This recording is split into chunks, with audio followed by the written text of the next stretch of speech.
इस video session में हम डिस्कस करेंगे मार्च 2023 में आ गया बीएड फर्स्ट सेमेस्टर एग्जामिनेशन का क्वेश्चन पेपर जो है education in India status problems and issues CC2 का। टाइमिंग आपको दी गई है 3 घंटे की। मैक्सिमम मार्क्स आप पाएंगे 75। पास होने के लिए मिनिमम मार्क्स चाहिए 30। हम यहाँ पर इंस्ट्रक्शंस पढ़ सकते हैं। हमें 11 क्वेश्चंस दिए जाएंगे सेक्शन ए में, जो शॉर्ट आंसर टाइप क्वेश्चंस होंगे। 100 से 150 शब्द में लिखना है, ऐसा इंस्ट्रक्शंस में लिखा है। मगर आप ये मत सोच लेना कि 100 से 150 शब्द मतलब हमें केवल 1 या से 1.5 पेज लिखना है। थोड़ा आप ज़्यादा लिख सकते हैं उसके लिए, और एकदम रामायण जैसा भी लिख के नहीं आना है। बीच बीच में हमें हेडिंग्स सब हेडिंग्स भी डालनी है। हो सके तो फ्लो चार्ट भी बना कर आइएगा।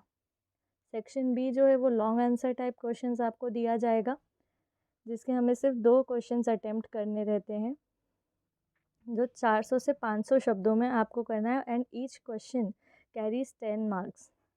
ब्लाइंड कैंडिडेट्स को 60 मिनट्स एक्स्ट्रा दिया जाएगा। सेक्शन ए से स्टार्टिंग करते हैं। Give 5 objectives of education. शिक्षा के 5 उद्देश्यों का वर्णन कीजिए। ये है हमारा क्वेश्चन नंबर 1। 5 ऑब्जेक्टिव्स का मतलब ये नहीं कि जैसे हम स्कूल में 1 2 3 करके 5 ऑब्जेक्टिव्स लिख कर आ जाते थे, वैसे हमें लिख कर नहीं आना है। हमें सबसे पहले इंट्रोडक्शन देना है, उसके बाद में हमें ऑब्जेक्टिव्स पर आना है। उसमें भी 5 ऑब्जेक्टिव्स हैं, तो हमें हेडिंग्स और सब हेडिंग्स से अपना काम स्टार्ट करना है। ऐसा करके आपको चांसेस हैं कि ज़्यादा मार्क्स हमें मिलेंगे। सीधा सीधा 5 पॉइंट्स लिख कर नहीं आना है। और ये चीज़ याद रखिएगा कि लास्ट में हमें कंक्लूजन ज़रूर लिखना है, चाहे कोई सा भी क्वेश्चन हो। कंक्लूजन और इंट्रोडक्शन, ये 2 पार्ट्स आप ज़रूर लिख के आया कीजिए। सेकंड क्वेश्चन पर आते हैं। How education helps to preserve the cultural heritage. तो सबसे पहले आप क्वेश्चन में लिखिए एजुकेशन क्या है, थोड़ा सा इंट्रोडक्शन दे दीजिए, कल्चरल हेरिटेज क्या होती है। उसके बाद दोनों को मर्ज करके बताइए कि ये हमारी कल्चरल हेरिटेज को प्रिजर्व करने में कैसे हेल्प करेगा। क्वेश्चन नंबर 3 पर आते हैं। Formal and non formal agencies of education. अब इस क्वेश्चन का आंसर हम 2 तरीके से दे सकते हैं। या तो हम अपने पेपर में इलेबोरेट कर दें फॉर्मल क्या होती है एजुकेशन एजेंसीज और इनफॉर्मल एजुकेशन एजेंसीज क्या रहती हैं। एक मेरा फेवरेट जो तरीका रहता है वो ये रहता है कि आप अपने पेज के 2 पार्ट्स कीजिए। एक साइड में हेडिंग डालिए फॉर्मल, एक साइड में डालिए इनफॉर्मल। उसके बाद में आप इंट्रोडक्शन दीजिए दोनों का, दोनों के सब पॉइंट्स भी बनाइए, एंड एट लास्ट आप कंक्लूजन दे दीजिए। ऐसा करने से क्या होगा कि अगर क्वेश्चन हमारा 5 नंबर का है, 3 नंबर आपके बीच में जो कंटेंट है उसके मिलेंगे, एक नंबर आपको इंट्रोडक्शन और कंक्लूजन का मिल जाएगा। तो ये बेनिफिट होता है यदि हम ऐसे सब पॉइंट्स करके और इंट्रोडक्शन और कंक्लूजन लिख के अपना आंसर को रिप्रेजेंट करें तो। क्वेश्चन नंबर 4 पर आते हैं। How can you clarify with example that school as a social system, describe it. इसका भी सेम वही फंडा रहेगा। पहले आप स्कूल को डिस्क्राइब कीजिए कि एक स्कूल क्या होता है, उसके बाद में एक सोशल सिस्टम को डिस्क्राइब कीजिए आंसर में कि सोशल सिस्टम क्या है। उसके बाद में आप आइए एक क्लैरिफिकेशन के तौर पर कि स्कूल और सोशल सिस्टम दोनों में क्या कनेक्शन बैठता है। और एग्ज़ाम्पल अब इसमें लिखा हुआ है कि how can you clarify with example, तो याद रखिएगा इसमें एग्ज़ाम्पल देना ज़रूरी है। वैसे भी एग्ज़ाम्पल देना ज़रूरी है ही, लेकिन ऐसा अगर क्वेश्चन में लिखा आ रहा हो तो प्लीज़ आप मत भूलिएगा एग्ज़ाम्पल को लिखना। नेक्स्ट क्वेश्चन आता है question number 5। Describe the objectives of Buddha education. अब नेक्स्ट क्वेश्चन अपन देखते हैं आने वाले। बुद्धा एजुकेशन हो गया। 6th क्वेश्चन है describe the recommendations of Wood's dispatch हो गया।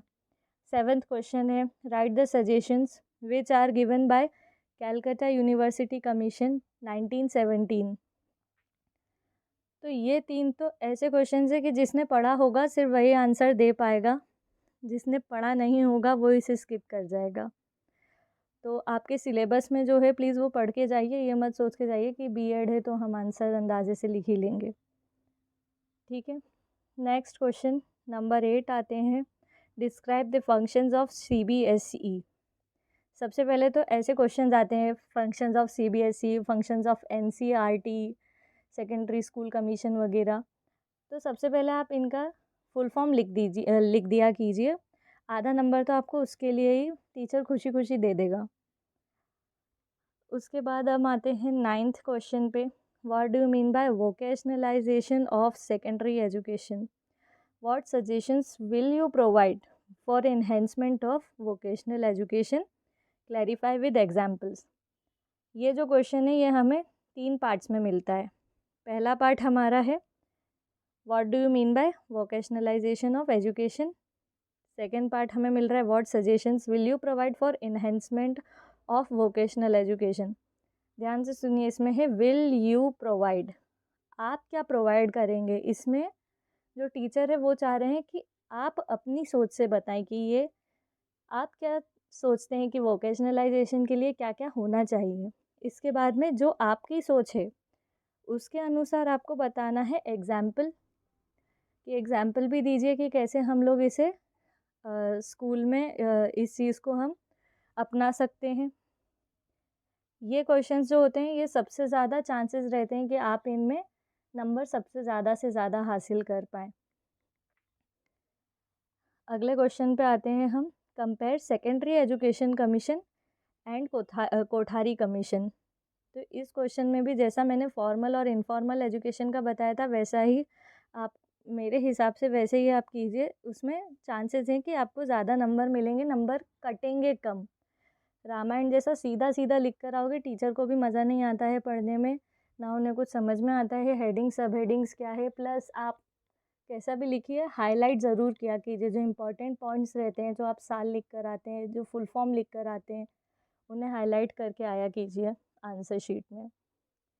तो इसमें भी सेम हम करेंगे, पेज को आधा आधा बांटिए, एक जगह डालिए माध्यमिक शिक्षा आयोग और एक जगह पर डालिए कोठारी आयोग, और इन दोनों का हमें कंपैरिजन करना है, कब चालू हुआ, इनके क्या क्या एम्स थे और कोठारी के क्या क्या एम्स थे। इन दोनों में हो सकता है कि इनकी सोच में कुछ समानता हो, ऐसा भी हो सकता है कुछ डिफरेंसेस हों, तो वो सब हमें इस क्वेश्चन में कंपेयर करके लिख कर आना है। नेक्स्ट क्वेश्चन है 11th, in which policy operation black board and Navodaya Vidyalaya terminology were used, clarify both concepts. ये क्वेश्चन हम इकोनॉमिक्स में भी पढ़ते हैं, पंचवर्षीय योजना के अंतर्गत ही आता है, ऑपरेशन ब्लैक बोर्ड और नवोदय विद्यालय। इसे भी आप अच्छे से पढ़कर जाइएगा क्योंकि ये हमें सीटेट के एग्ज़ाम में भी 1 मार्क्स में जो MCQ आते हैं उसमें भी बहुत हेल्प करेगा। इस पार्ट को अच्छे से पढ़कर आप वैसे भी जाइएगा, प्लस बीएड के लिए तो इम्पॉर्टेंट है ही। नेक्स्ट है राइट अ नोट ऑन राष्ट्रीय माध्यमिक शिक्षा अभियान। अब हमें एक नोट कैसे लिखना है, तो इसमें कोशिश किया कीजिए कि एक पूरा पेज भर के आप लिख कर आएँ, पैराग्राफ्स इसमें चेंज भी करना रहता है। और राष्ट्रीय माध्यमिक शिक्षा अभियान ये चालू कब हुआ, किसने चालू करवाया, इसके चेयरपर्सन कौन है, वो सब भी आप लिख के आया कीजिए। Next question 13, describe the functions of NCTE। इसको लिखने का तरीका है कि सबसे पहले आप इसमें लिखेंगे NCTE का फुल फॉर्म, नीचे डालेंगे इंट्रोडक्शन, उसके बाद में डालेंगे फंक्शंस, उसके बाद में हम लास्ट में जाके बताएंगे कंक्लूजन। इतना आप लिख कर आएंगे, इसमें है गारंटी की 3 नंबर तो आपको मिलेगा ही मिलेगा, प्लस 2 मार्क्स आपके कंटेंट के रहेंगे। 14th question, why content enrichment programs are needed for school teachers, illustrate with examples.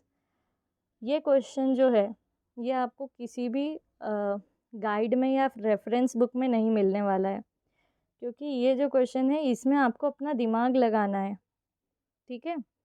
अब इस क्वेश्चन में भी लास्ट में दिया गया है इलस्ट्रेट विद एग्जाम्पल्स, मतलब कि आपको इस क्वेश्चन आपको जो आप इसमें अपने ख्याल रखेंगे अपने जो व्यूज़ रखेंगे उसके हिसाब से आपको एग्जाम्पल्स भी देकर आने हैं। अब हम आते हैं लॉन्ग आंसर टाइप क्वेश्चंस में, सेक्शन बी पर। फर्स्ट क्वेश्चन है, education is an instrument for social control, justify it. Also हम लोगों को यहाँ पर बताना है कि सोशल कंट्रोल की हमारे समाज में ज़रूरत क्या है, हमारे स्कूलों में ज़रूरत क्या है। अब सोशल कंट्रोल से आप ये मत समझ लीजिएगा कि ये कोई सोशोलॉजी का क्वेश्चन है, हमारे बीएड में कैसे डाल दिया गया है। सोशल कंट्रोल मतलब सोसाइटी हमारे स्कूल को कैसे रिफ्लेक्ट करती है, उसका प्रभाव हमारे स्कूल पर, स्कूल का जो वातावरण है उस पर कैसे पड़ता है, ये मतलब है इसका। ठीक है, नेक्स्ट हम आते हैं ये सेकंड क्वेश्चन, डिस्क्राइब वैदिक education on the basis of the following points. हमें वैदिक एजुकेशन को बताना है नीचे दिए गए पॉइंट्स पर। ये सबसे ज़्यादा स्कोरिंग वाला रहता है आंसर, जिसमें से पॉइंट्स दिए जाते हैं और इसको हमें डिस्क्राइब करना रहता है।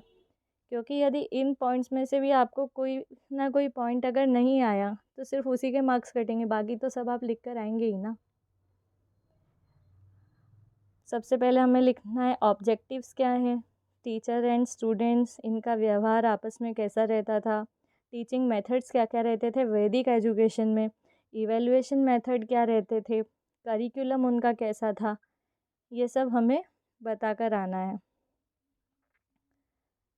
थर्ड क्वेश्चन है, वर्तमान परिदृश्य में माध्यमिक विद्यालय के शिक्षकों की भूमिका पर प्रकाश डालिए। और फोर्थ क्वेश्चन है हमारा, describe the NCF 2005 with the reference to teaching learning methods and classroom practice. तो जो क्वेश्चन नंबर 4 है इस पर तो आप वेरी इंपॉर्टेंट डाल लीजिए फोर्थ वाले क्वेश्चन पर, क्योंकि ये क्वेश्चन मैंने 90% प्रीवियस ईयर क्वेश्चन बुक में देखे हैं। ये क्वेश्चन कहीं ना कहीं उठ के एक ना एक क्वेश्चन पेपर में हर 2 साल में एक ना एक बार पूछा ही जा रहा है और बहुत इम्पॉर्टेंट है ये। तो आप इसको तो लिख लीजिए और अच्छे से तैयार करके जाइएगा। बस इतना ही आज के वीडियो सेशन में। होपफुली आपको मेरी वीडियो समझ में आई होगी। नेक्स्ट कंटेंट में किस पर बनाऊँ, आपको अगर कुछ सजेस्ट करना है तो आप प्लीज़ कमेंट बॉक्स में डाल सकते हैं। Thank you so much for watching.